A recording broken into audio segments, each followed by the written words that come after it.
오늘 우리가 나눌 하나님의 말씀은 잠언 14장 1절입니다. 잠언 14장 1절부터 우리 19절까지 한 절씩 교독하시겠습니다. 지혜로운 여인은 자기 집을 세우되 미련한 여인은 자기 손으로 그것을 허느니라.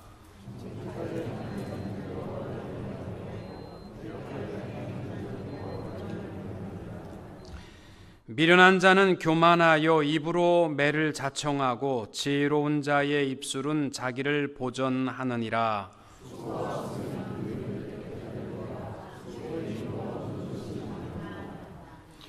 신실한 증인은 거짓말을 아니하여도 거짓 증인은 거짓말을 뱉느니라.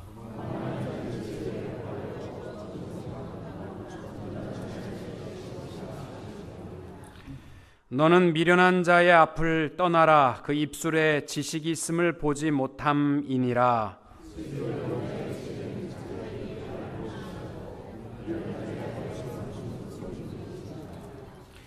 미련한 자는 죄를 심상히 여겨도 정직한 자 중에는 은혜가 있느니라.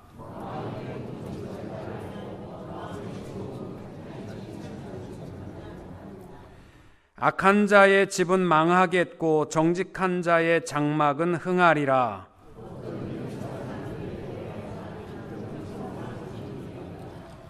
웃을 때에는 마음에 슬픔이 있고 즐거움의 끝에도 근심이 있느니라.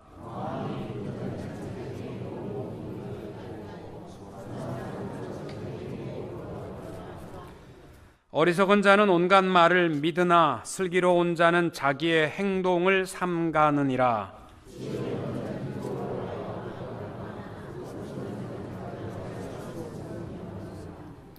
노하기를 속히 하는 자는 어리석은 일을 행하고 악한 계교를 꾀하는 자는 미움을 받느니라.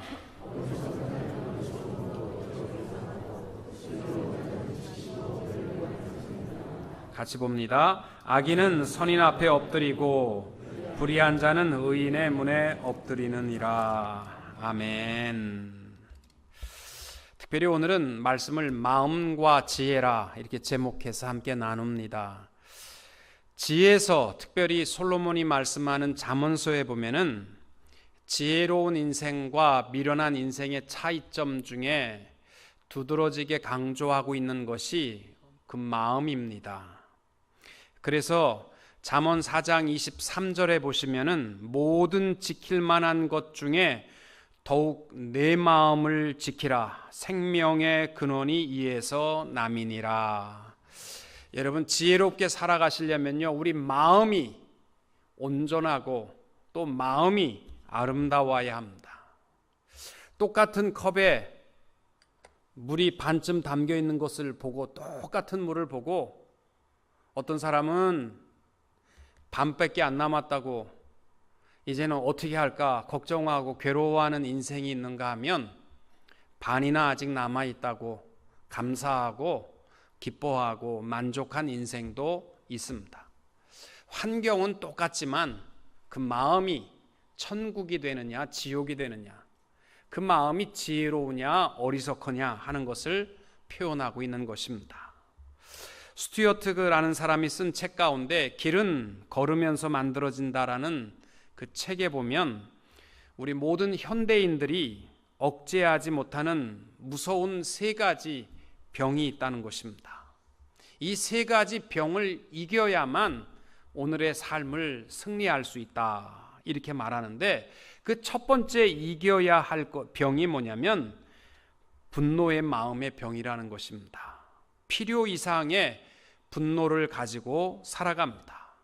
작은 것에도 분노하고 미워하고, 또 특별히 자신의 현재 불행이 타인 때문에, 타인이 더 많이 가졌기 때문에 내 불행이 시작되었다 이렇게 생각합니다. 요즘은요, 한국에 가실 때는 특별히 조심하셔야 될 겁니다. 마음에 분노로 가득해서 어떤 놈이든 걸려라. 그래서 걸리기만 하면 뼈도 못 추립니다. 뭐 한국뿐만이 그렇겠습니까? 여기서도요, 삶에 지치고 어렵다 보니까 누구나 다 그 마음에 앵그리, 분노가 차 있습니다. 둘째로 이겨야만 하는, 극복해야만 하는 것은 우리 마음의 지나친 욕망이라고 했습니다. 그렇게 많이 가져야 할 이유도 없는데도 사람은 욕망의 노예가 되어서 그저 명예도 물질도 하루에 4끼 먹는 것도 아닌데 끝도 없는 욕망에 사로잡힌 것이 현대인이 지옥과 같은 인생을 살아가는 심각한 병이라고 했습니다. 셋째는 자기 기만의 병이라고 했습니다. 오늘날 많은 사람들이요, 자기 스스로 속고 살아간다는 것입니다. 자기는 항상 옳고 내 생각은 항상 맞고 남의 생각은 틀렸고, 내가 아무리 바른 길로 간다 할지언정 마음이 삐뚤어져 있으면요, 잘못된 인생이 될 수밖에 없습니다. 제가 이렇게 성도님들 보면요, 내가 봐도 잘못 가는 것 같아. 그래서 집사님, 그렇게 그 길로 가시면 안 됩니다. 그렇게 얘기해도요, 그때만큼은 목사님 몰라서 그래요. 목사님 몰라서 그러세요. 이게 맞습니다. 여러분, 이건 오늘날 많은 사람이 앓고 있는 자기 기만의 병입니다. 이 3가지 현대인의 병에 공통점이 있는데 그 원인이 마음이라는 거예요. 마음. 어떤 마음을 가지고 살아가느냐, 이것이 우리 지혜로운 인생에게 있어서는 참 중요한 것입니다. 어거스틴은 이런 말을 했습니다. 마음이 바른 방향으로 향해 있으면 행함 또한 바르고, 마음이 바른 방향으로 향해 있지 않으면 행함이 바른 것 같아 보여도 바르지 못하다. 여러분, 오늘날 우리가 마음을 빼앗기는 것들이 뭐가 있습니까? 나는 떨리지 않으려고 해도 마음이 부르르 떨릴 때가 있고, 나는 그렇게 욕심에 취하지 않고 싶어도 욕심에 취해서 미움과 분노로 가득할 때가 많이 있지 않습니까? 지혜자는 특별히 마음을 빼앗기지 말라고 말씀합니다. 사무엘하 15장에 보면 다윗의 아들 압살롬이 이복형 암논이 자기 친누이인 다말을 겁탈한 것에 대한 보복으로 다윗의 아들을 죽여버리잖아요. 다 죽여버리고 도망갑니다. 아버지한테 잡히면 죽으니까. 3년을 도망가 있을 때 요압 장군이 괴수를 부려서 다시 예루살렘으로 돌아오게 만들었습니다.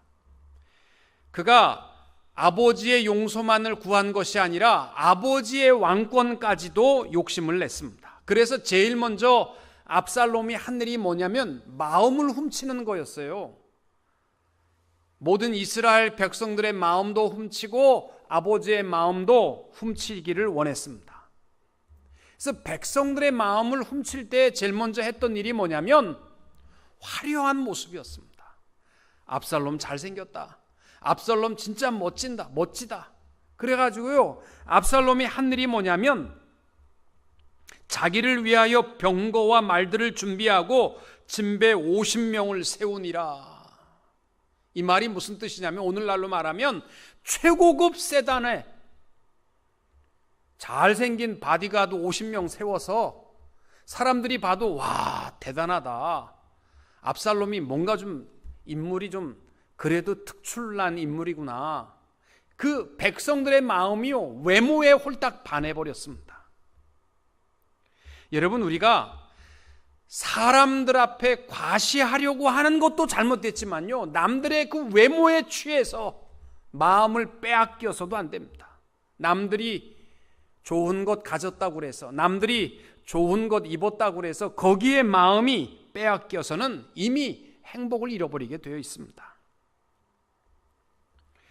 또 하나는 거짓된 친절로 백성들의 마음을 빼앗으려고 했습니다. 그래서 압살롬은 성문길에 서서 불의한 재판을 합니다. 무조건 그 사람 편을 들어주면서 자기 사람으로 만들어갑니다. 여러분, 거짓된 친절은요, 결국은 우리를 파멸에 이르게 하기 위한 거짓 모습들일 뿐입니다. 가룟 유다가 예수님께 거짓 입맞춤을 했듯이 그의 마음에는 물질의 욕심으로 가득했지만 거짓으로 예수님께 입맞춤을 한 것처럼 거짓된 친절과 거짓된 입맞춤에 우리가 유혹받아서는 안 됩니다.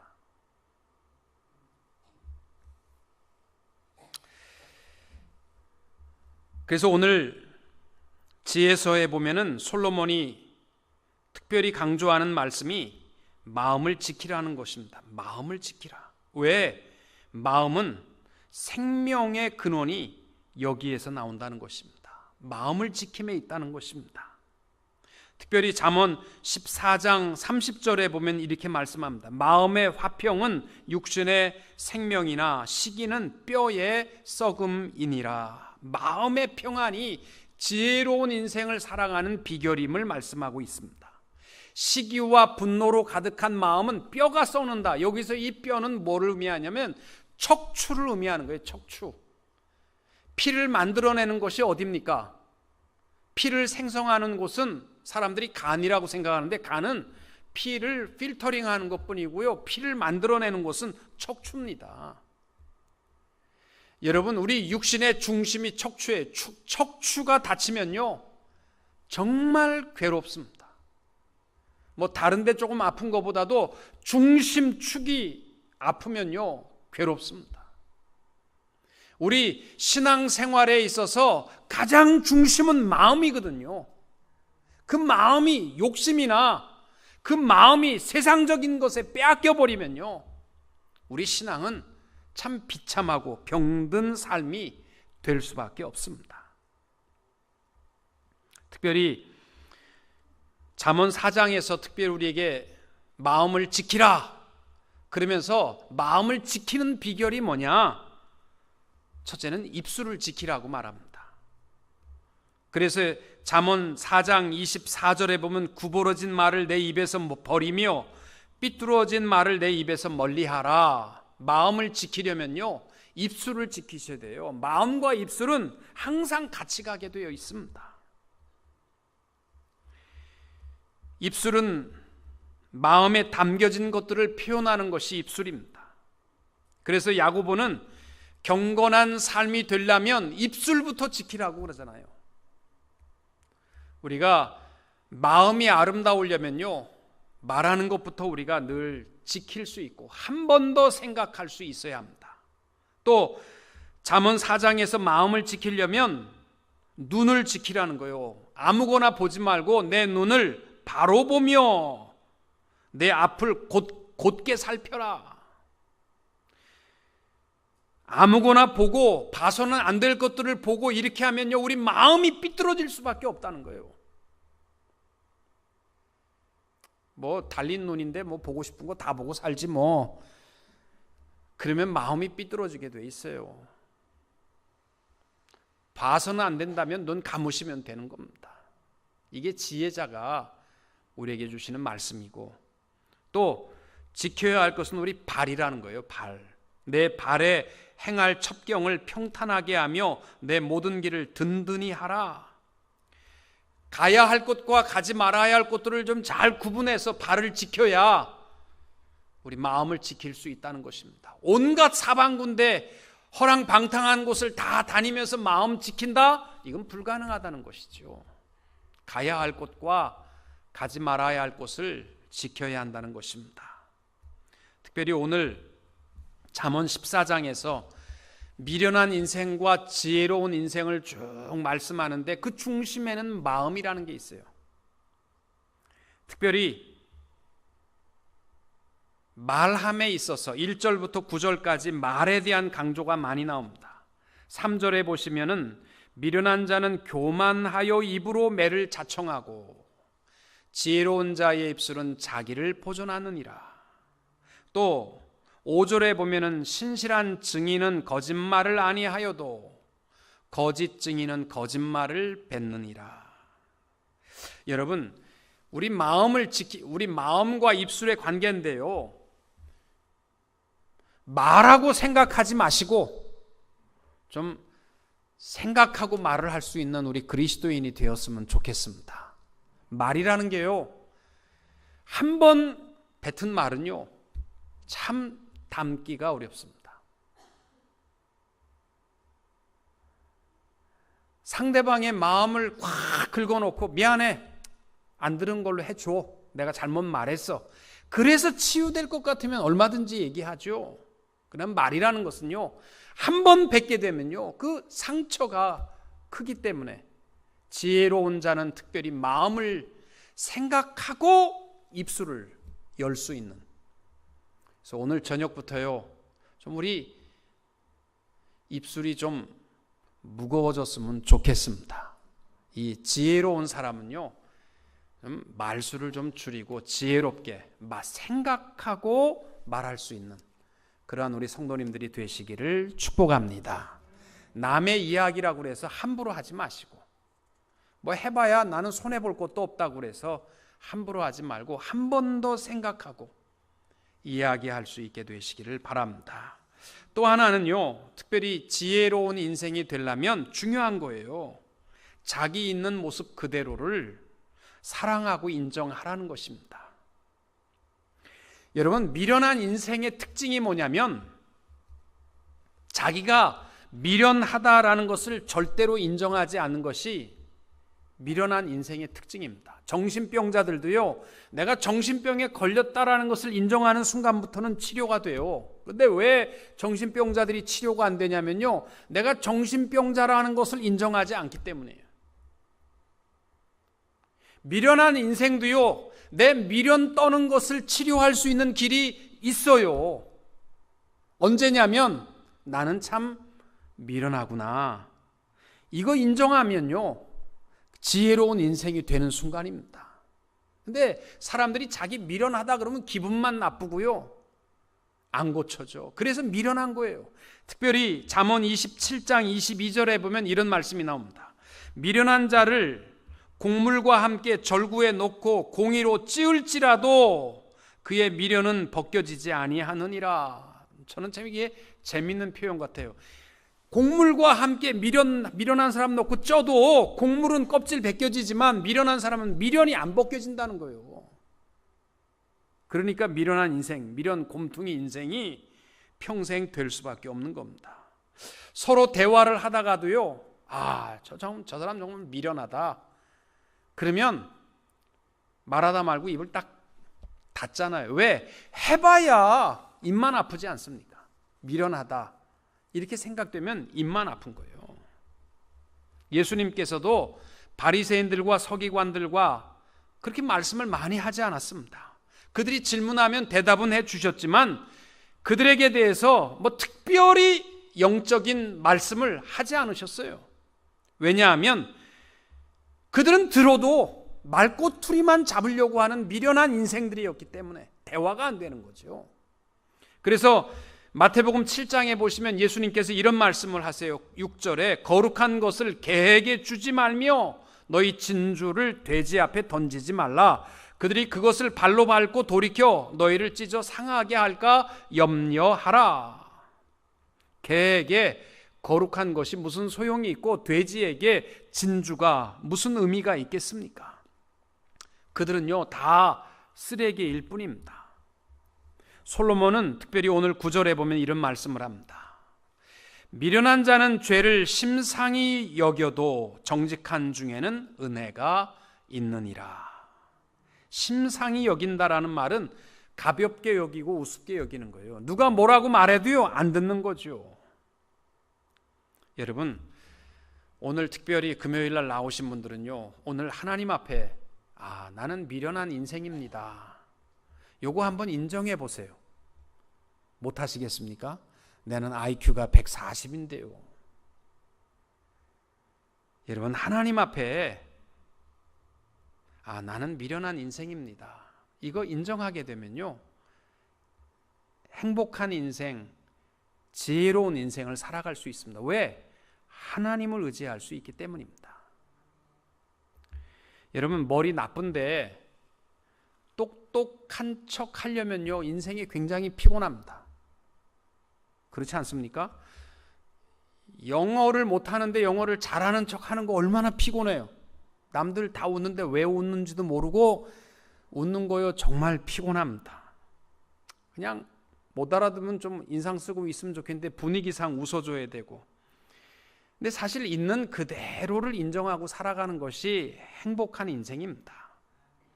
미련한 자신을 인정하지 못하고 똑똑한 척 하는 것도 미련한 인생이지만, 더 미련한 인생은 뭐냐면 자신이 미련하다고 해서 남들과 비교해서 속상하게 생각하고 열등감을 갖는 것은 정말 미련한 인생입니다.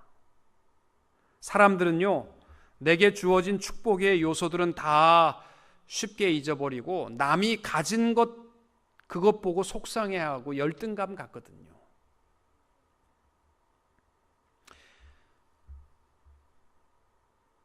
제 모습도 그런 것 같아요. 비록 키는 좀 작지만 그래도 나는 내 얼굴을 보면서 잘생겼잖아. 너 잘생겼잖아. 그리고 너 건강하잖아. 항상 건강하잖아. 그리고 감사하고. 사실 갖지 못한 것 때문에 괴로워하는 자기의 모습,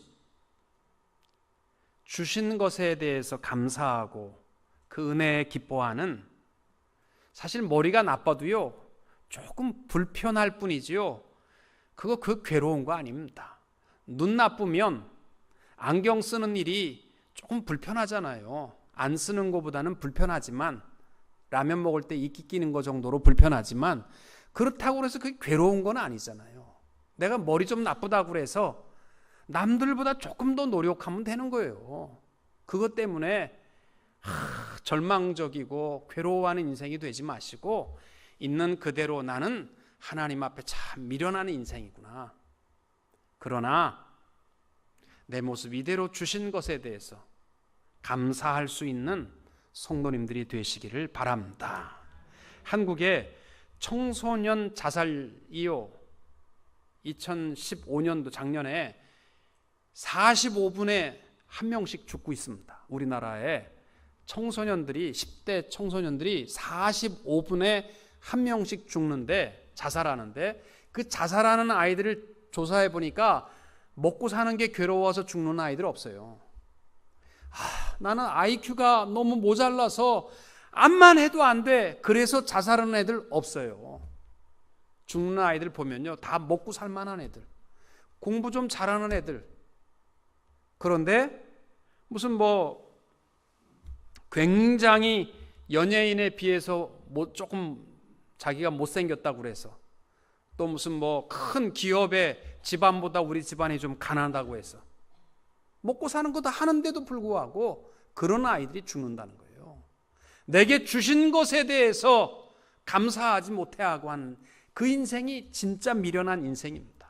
오늘부터 여러분 스스로 한번 보시면서 장점만 좀 찾으세요.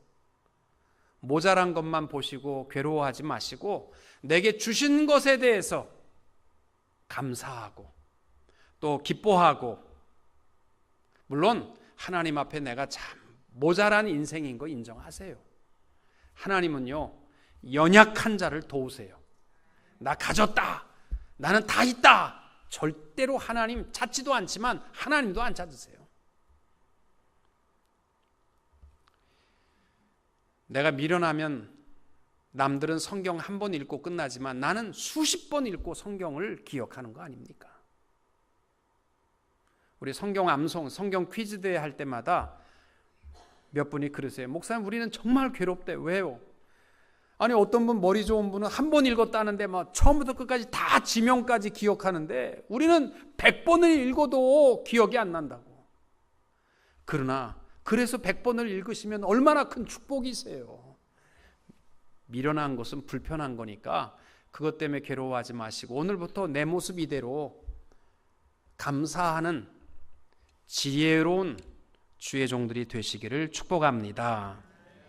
10절 이하에서 지혜자가 우리에게 말씀하는 것은 무엇보다도 마음의 부자가 되라는 것입니다. 여러분, 아무리 많아도요, 허덕이는 인생이 있고, 아무리 건강해도 아무것도 하나님의 영광을 위해서 쓰지 않는 사람들도 있습니다. 건강으로 말미암아 죄만 더 짓는 사람들도 있습니다. 예수 안에 있는 사람들이요, 누리는 천국은 두 곳입니다. 하나는 장차 우리가 예수님이 예비하신 새하늘과 새 땅, 그 천국이 사모하는 우리의 천국이요. 또 하나는 예수님께서 천국은 이미 우리 마음 가운데 임하였느니라. 우리가 누려야 할 천국은 다른 데 있지 않고 우리 마음에 있습니다. 오늘 한번 여러분 마음에 한번 손을 얹고 생각해 보세요. 내가 오늘 천국과 같은 마음을 가졌는지, 아니면 갖지 못한 것 때문에 괴로워하고 살았는지. 지혜자가 우리에게 말씀하는 것은 뭐냐면 마음의 천국을 이루라라는 것입니다. 마음의 천국을 이루려면요, 10절 말씀해 보시면 욕심으로부터 자유하라는 것이에요. 욕심으로부터. 미련한 자는 죄를 심상히 여겨도 정직한 자 중에는 은혜가 있느니라. 마음의 고통은 자기가 알고 마음의 즐거움은 타인이 참여하지 못하느니라. 여러분, 이 10절의 말씀이 뭐냐면 마음의 즐거움은요, 타인이 참여하지 못하느니라. 이게 아무도 못 말려, 이 뜻이거든요. 마음의 즐거움은 못 말린다는 거예요. 우리가 볼 때는 별로 감사할 것도 없어 보이는데 그 마음의 천국과 같이 행복한 마음을 가지고 살아가는 인생은 못 말려요. 누가 뭐라고 해도 말릴 수 없다는 것입니다. 우리가 아무리 죽을 병에 걸렸어도 마음에 예수로 말미암아 기쁨이 가득한 삶이 되시기를 축복합니다. 내가 늘 얘기하지만 우리 교회 우리 강태학 집사님 아버님 강종덕 집사님, 옛날에 우리 교회에 계셨던 분들은 기억하실 거예요. 그분이요, 어느 날 배가 조금 아파갖고 병원에 갔더니요, 위암 말기, 조금 아프다고 그래서 갔는데 소화가 안 돼서 갔는데 위암 말기. 그래가지고 수술하려고 가서 열었더니요, 다 삭았어요. 내장이 다 삭아가지고 닥터가 열고 수술하려다가 손 대면 다 끊어지니까 그냥 닫았어요. 아무것도 손 안 대고 닫았습니다. 그리고 의사가 내린 판결이 뭐냐면 6개월 사셔야 6개월 사십니다. 그래서 그 집사님이 집에 와서 가만히 이렇게 생각을 했대. 이제 나는 6개월밖에 못 사는데 남들이 1년 즐거워할 것을 나는 하루에 다 즐거워하자. 그럼 내가 훨씬 더 오래 사는 것 아니겠느냐. 그래가지고 하루 종일 하고 싶은 거, 내가 정말 즐거워하는 일들을 하는 거예요. 아침부터 새벽부터 잠에서 일찍 일어나가지고요, 이분이 낚시를 좋아해가지고 새벽부터 가고 낚시하고 뭐 그렇게 하는데요, 항상 주일날 예배 드릴 때마다 이 예배가 내 인생의 마지막 예배다, 그 생각을 하고 예배를 드리세요. 여러분, 그 모습은요, 그때 내가 비디오 카메라가 있었으면 그 촬영해갖고 여러분 좀 보여드렸을 텐데 아쉽게도 없어요. 제가 이렇게 앞에서 보면요, 이분은 정말 오늘 이 예배가 마지막 예배야. 인생의 마지막, 내가 지상에서 드리는 마지막 예배. 그래가지고요, 그 간절한 마음, 그 영광스러운 마음, 하나님, 내가 이 땅 위에서 드리는 이 예배가 내 인생의 마지막입니다, 이 마음을 가지고 찬양하고 기도하는데요, 저만 은혜 받은 줄 알았더니 찬양대가 다 은혜 받았어요. 이분 보고서. 이분이요, 6개월 맥시멈 산다고 그랬는데요, 6년 사셨어요. 다 상했는데 6년 사셨어요. 비결은 딱 하나입니다. 마음의 천국입니다.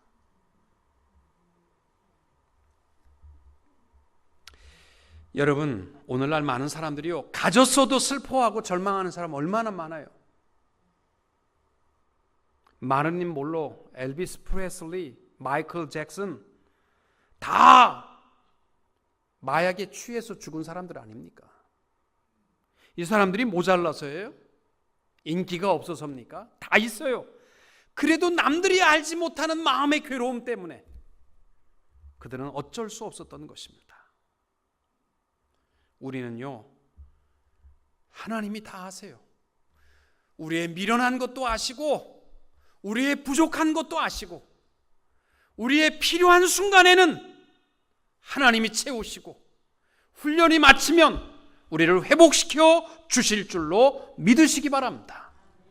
그래서 내 주어진 모든 일에 감사하시고 마음의 천국을 이루고 지혜로운 인생으로 살아가시는 성도님들이 다 되시기를 주님의 이름으로 축원합니다.